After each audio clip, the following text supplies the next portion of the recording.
Hola, soy de nuevo Gregorio Rosa y en este tercer y último vídeo trataremos el tema de la dinámica de los cuerpos ligados. En él trabajaremos con algunas fuerzas de contacto, aplicando los conceptos de los vídeos anteriores. En general, las fuerzas se pueden clasificar atendiendo a diversos criterios.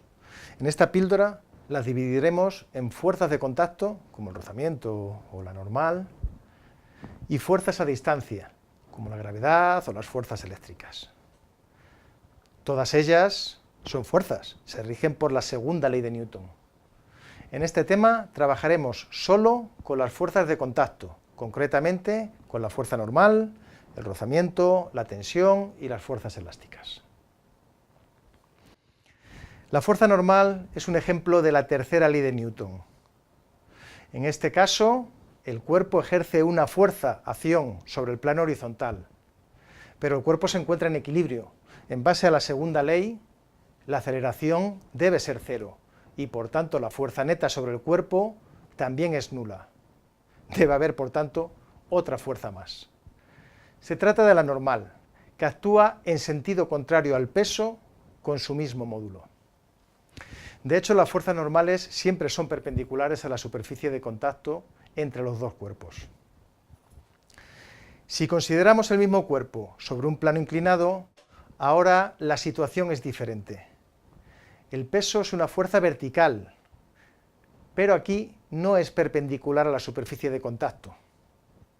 En esta situación conviene descomponer el peso en dos componentes, una paralela a la superficie de contacto, que llamaremos P sub x, y otra perpendicular, P sub y.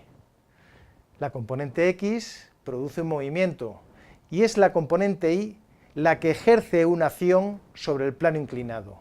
La reacción, la normal, será igual a esta componente, a P sub y. En este otro caso, hemos añadido una nueva fuerza que de nuevo habrá que descomponer también en sus componentes x e y. Las componentes x de ambas fuerzas producirán movimiento, mientras que la acción sobre el plano inclinado se ejerce de nuevo en el eje y. En esta dirección, como el cuerpo no se mueve, de nuevo la suma de fuerzas debe ser cero, por lo que la normal será igual a P sub y menos F sub y. En esta gráfica de la figura tenemos un caso parecido al caso anterior. El cuerpo está sometido al peso, pero no se mueve, por lo que debe haber al menos otra fuerza. Es la tensión de la cuerda, igual al peso, pero en sentido contrario. De hecho, en cada segmento de la cuerda la tensión aparece a pares, en ambos extremos, con igual módulo y en sentidos contrarios. En este otro ejemplo vemos otra forma de aplicar la tensión.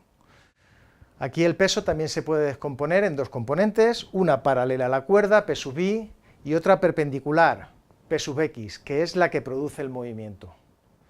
En la dirección de la cuerda no hay ningún desplazamiento, por lo que la tensión y P sub y deberán ser iguales en módulos, igual que en el caso anterior de la normal. Fuerzas de rozamiento. Se trata de una fuerza que aparece entre dos superficies de contacto. Se debe fundamentalmente a irregularidades entre ambas superficies que impiden el deslizamiento de una sobre la otra. Cuanto más pulida esté la superficie, mejor deslizará. La fuerza de rozamiento es proporcional a la normal. Cuanta mayor presión se ejerce sobre la superficie de contacto, más difícil será el movimiento. Esa constante de proporcionalidad es el coeficiente de rozamiento, que puede ser estático, si los cuerpos permanecen quietos, o dinámico, si existe un movimiento relativo entre ellos.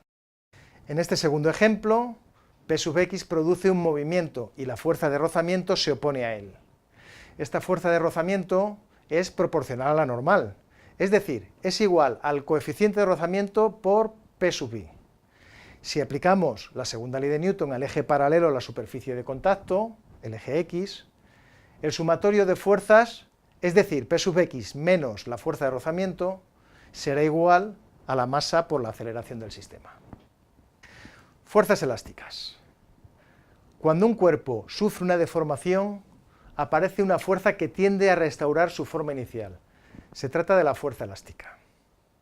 A nivel microscópico, cuando estiramos un muelle, estamos haciendo que aumente la separación natural entre los átomos del material.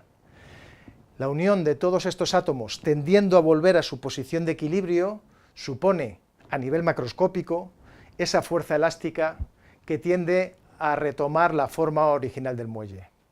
Las fuerzas elásticas son proporcionales a las deformaciones y en sentido contrario.